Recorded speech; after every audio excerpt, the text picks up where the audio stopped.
मित्रों, ये कहानी कर्म सिद्धांत के ऊपर आधारित है। भगवान कृष्ण ने गीता में लिखा है, कर्मण्येवाधिकारस्य मा फलेषु कदाचन।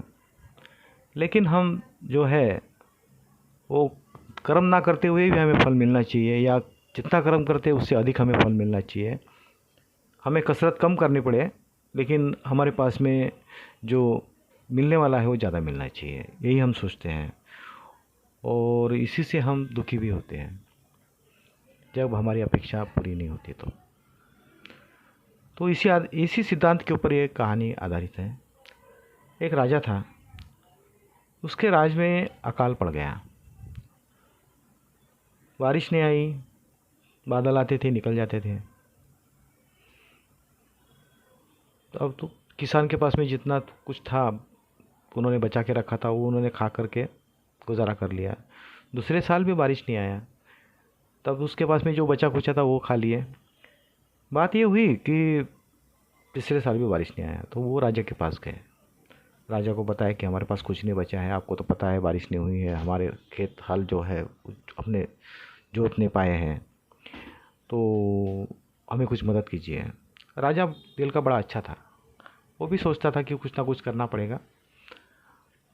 तो राजा ने अपना जो अनाज का खजाना था, भंडार थे, वो खोल दिए और जनता में बांट दिए।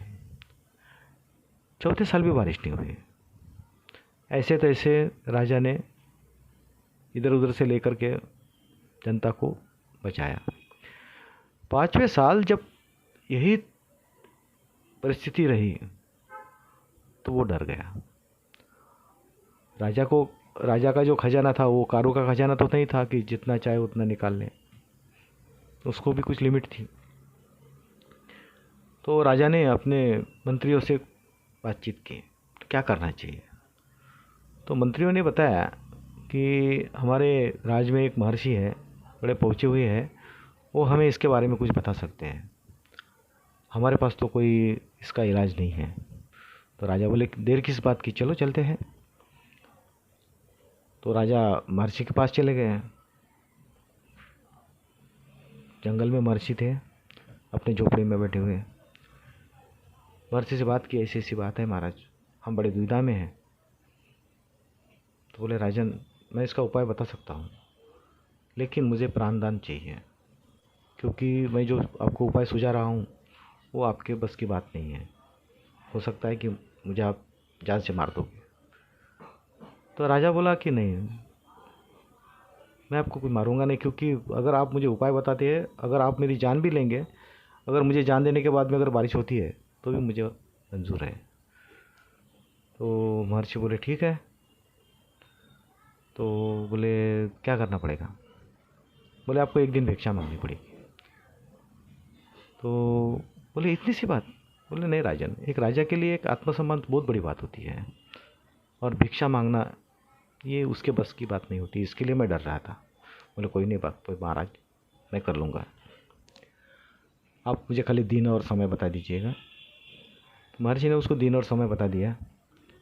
जिस दिन राजा को ये भिक्षा मांगनी थी, उस दिन राजा सुबह उठ के अपना पूजा अर्चा करके साधु का भेष लेकर के अपनी झोली ले और निकल पड़ा। तो सामने से उसे एक ब्राह्मण आते हुए दिखाई दिया। ब्राह्मण भी भिक्षा मांगने के लिए निकला था। ब्राह्मण भिक्षामदेही बोलने के पहले ही राजा ने उसे भिक्षामदेही बोल दिया।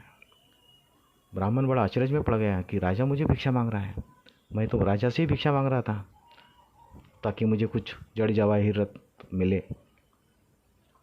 अब क्या करें, राजा को तो भिक्षा देनी पड़ेगी। तो उसने अपनी झोली में हाथ डाला, उसमें जो चावल थे वो मुट्ठी भर चावल उसकी मुट्ठी में आ गए। सोचा कि ये बहुत ज़्यादा है, इसे कम करना चाहिए, मेरा नुकसान हो जाएगा। तो उसने उसको झोली के अंदर ही गिराना चालू कर दिया। आखिरी में 4 चावल बचे, तो उसने सोचा अभी इसको दे दिया जाए। तो राजा को वो 4 चावल ब्राह्मण ने दे दिए। उस दिन ब्राह्मण को अपेक्षा के ज़्यादा भिक्षा मिली, उसके पास जितने भी झोले थे भर गए।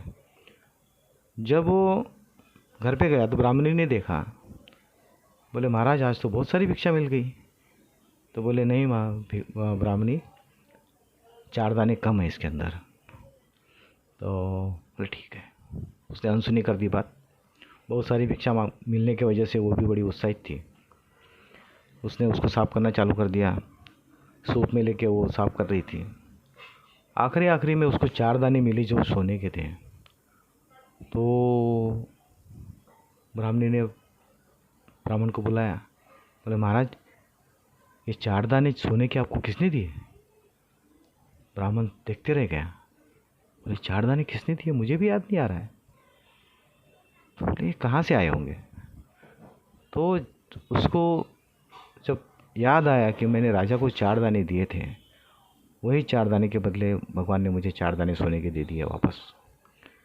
उस समय वो सोचने लगा कि अगर मैं मुट्ठी भर चावल अगर राजा को देता तो मुट्ठी भर सोने के दाने मुझे मिल जाते।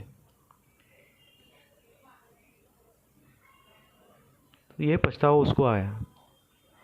अब पछताने से कुछ होता नहीं है, जब चिड़िया चुग गई खेत। तो यही हमारी भी स्थिति है। हम चाहत से ज़्यादा मांगते हैं, या तो हमने जो अच्छे कर्म किए हैं उससे ज़्यादा हम सोचते हैं कि हमें मिले। इसी से हम दुखी हो जाते हैं। धन्यवाद।